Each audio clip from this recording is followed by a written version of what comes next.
वैसे मेरी नजरें चांदनी को ही ढूंढ रही थी, पर वो कहीं नजर ही नहीं आ रही थी।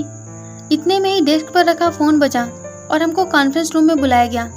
हेलो एवरीवन, मैं चांदनी, आपकी नई ब्रांच मैनेजर। उसको यूं देखकर मेरे तो होश ही उड़ गए थे। जिसे मैं एक घरेलू लड़की समझ रहा था, उसका एक अलग ही रूप और अंदाज आज मेरे सामने था। तो दोस्तों, मैं लेके आई हूँ आपके लिए फर्स्ट क्रश की कहानी, जिसका नाम है और फिर प्यार हो गया। तो चलिए कहानी को शुरू करते हैं। चांदनी, दूधिया सफेद। न सिर्फ उसका रंग बल्कि उसके कपड़े भी। वो हमेशा सफेद रंग ही पहनती है, उस पर खूब जचता भी है। एकदम पाक मासूम रंग। उसकी भोली मुस्कान उसके गुलाबी होठों पर हमेशा बिखरी रहती है। अभी अभी हमारे मोहल्ले में रहने आई है और रोज सुबह शाम मेरी गली से गुजरती है। उसके साथ उस वक्त एक छोटी बच्ची भी रहती है, उसकी छोटी बहन होगी। उसी को स्कूल छोड़ने ले जाने जाती है। जब भी वो मेरे घर के सामने से गुजरती है, मैं जोर से वो गाना मोबाइल पे लगा देता हूँ, चांद मेरा दिल चांदनी हो तुम। और वो एक नज़र मेरी खिड़की की तरफ डालकर निकल जाती है। यही सिलसिला चल रहा था कि एक रोज उसे बस स्टॉप पर देखा। मैंने बाइक रोकी और उसके पास जाकर बात करने की कोशिश की। मैंने कहा, आपको रोज देखता हूँ मैं, नई आई है आप इस मोहल्ले में? उसने हाँ कहा। उसकी मीठी आवाज आज पहली बार सुनी। खुद को खुशकिस्मत समझ रहा था मैं उसके इतना करीब जाकर। मैंने पूछा, कहीं जा रही हैं? आइए मैं छोड़ दूं। मैंने उसकी मदद करने के इरादे से पूछा तो उसने नो थैंक यू कहकर टाल दिया। अब अक्सर उससे यूं ही मुलाकात होने लगी, कभी मार्केट में तो कभी बस स्टॉप पर, क्योंकि मैंने बाइक छोड़ बस से जाना शुरू कर दिया। एक रोज हमें बस में साथ बैठने का मौका मिला तो उसने सवाल किया, आप तो बाइक से जाते थे ना? मैंने कहा, जी, लेकिन सोचा बाइक से पेट्रोल बर्बाद करने से बेहतर है पब्लिक ट्रांसपोर्ट यूज करूं। वैसे आपका नाम जान सकता हूं? मैंने हिम्मत करके पूछ ही लिया। मैं चांदनी हूँ, वैसे आपका क्या नाम है? मैंने कहा, मेरा नाम वियान है। फिर हम दोनों चुप रहे और इतने में ही मेरा स्टॉप आ गया। अरे ये क्या, चांदनी भी यहीं उतर रही है? मैं सोच में पड़ गया। वो आगे चल रही थी, मेरे ही बैंक के गेट की ओर वो जाने लगी। मैंने सोचा कोई काम होगा। मैं भी अंदर चला गया और काम में जुट गया। वैसे मेरी नजरें चांदनी को ही ढूंढ रही थी, पर वो कहीं नजर ही नहीं आ रही थी। इतने में ही डेस्क पर रखा फोन बजा और हमको कॉन्फ्रेंस रूम में बुलाया गया। हेलो एवरीवन, मैं चांदनी, आपकी नई ब्रांच मैनेजर। उसको यूं देखकर मेरे तो होश ही उड़ गए थे। जिसे मैं एक घरेलू लड़की समझ रहा था, उसका एक अलग ही रूप और अंदाज आज मेरे सामने था। खैर मीटिंग खत्म हुई और मैं अपने डेस्क पर लौट आया। वियान सर, आपको मैम ने बुलाया है। मुझे ऑफिस बॉय ने आकर कहा तो मैंने केबिन में जाकर कहा, मैम आपने बुलाया? उसने कहा, हाँ, मैंने सोचा बैंक के सभी सीनियर पोस्ट वालों से 1-on-1 बात करके अपडेट ले लेती हूँ, ताकि हम मिलकर बतौर एक टीम काम करें और अपने बैंक को फिर से नंबर 1 बनाएं।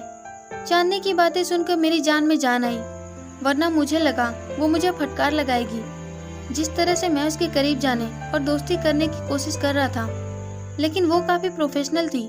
एक रोज मैंने चांदनी से पूछा, मैम आपकी बहन को स्कूल अब कौन लाता ले जाता है? उसने जवाब दिया, मुस्कान मेरी बहन नहीं बेटी है और मैंने केयर टेकर रख ली है। मैं नई थी इस जगह, इसलिए थोड़ा वक्त लगा और अब तो मुझे बैंक की ओर से घर भी अलॉट हो गया है, तो शिफ्ट हो जाऊंगी। मेरे पैरों तले जमीन खिसक गई। ये शादीशुदा है? कभी लगा नहीं। इसके पति को भी नहीं देखा। इतने में ही वो बोली, वैसे तुम मुझे चांदनी बुला सकते हो, आखिर हम एक ही मोहल्ले में जो रहते हैं। वैसे आजकल तुम्हारा फोन एनर्जी सेविंग मोड में है क्या? वो गाना प्ले नहीं होता? मैंने माफी मांगते हुए कहा, सॉरी मैम, मुझे नहीं पता था आप यहाँ के मैनेजर के तौर पर ज्वाइन कर रही हो और आपकी शादी हो चुकी है, ये भी अभी पता चला। मैं माफी चाहता हूँ। उसने कहा, कोई बात नहीं, इतना घबरा क्यों रहे हो? मैं अपनी पर्सनल और प्रोफेशनल लाइफ मिक्स नहीं करती।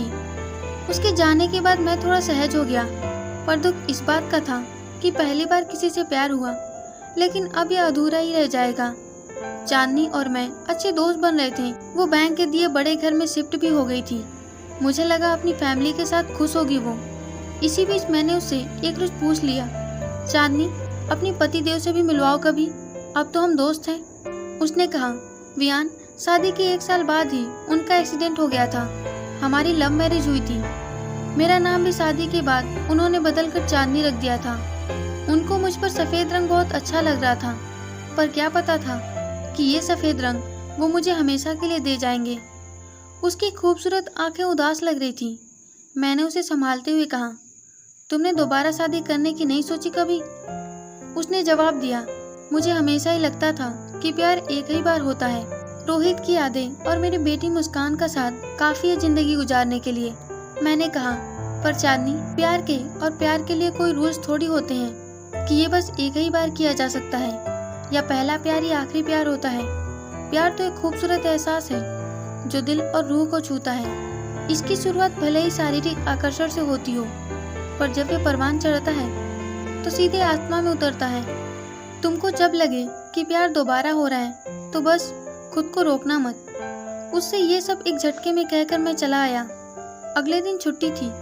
मैं सुबह उठकर खिड़की के पास आया तो लगा कोई सपना देख रहा हूँ। सामने चांदनी थी। मैं खुद को रोक नहीं पाया और झट से उसके पास जाकर कहा, तुम यहाँ क्या कर रही हो? उसने जवाब दिया, बस आज मेरा मन हुआ किसी शांत पड़े मोबाइल से म्यूजिक सुनूं। वो एक खास गाना है ना, चांद मेरा दिल चांदनी हो तुम। और कल ही किसी ने मुझसे ये भी कहा था कि जब फिर प्यार हो जाए तो खुद को रोकना मत। तो मैं चली आई इसी मोहल्ले में रहने जहाँ मेरा भी कोई अपना रहता है। हम दोनों ही हंस पड़े और मेरा प्यार मुकम्मल हो गया। तो दोस्तों, फर्स्ट क्रश की ये कहानी आपको कैसी लगी? अगर पसंद आई हो तो वीडियो को लाइक, शेयर और चैनल को सब्सक्राइब जरूर कीजिएगा। और आप किस तरह की स्टोरी चाहते हैं कमेंट सेक्शन में मुझे ये भी बताइए।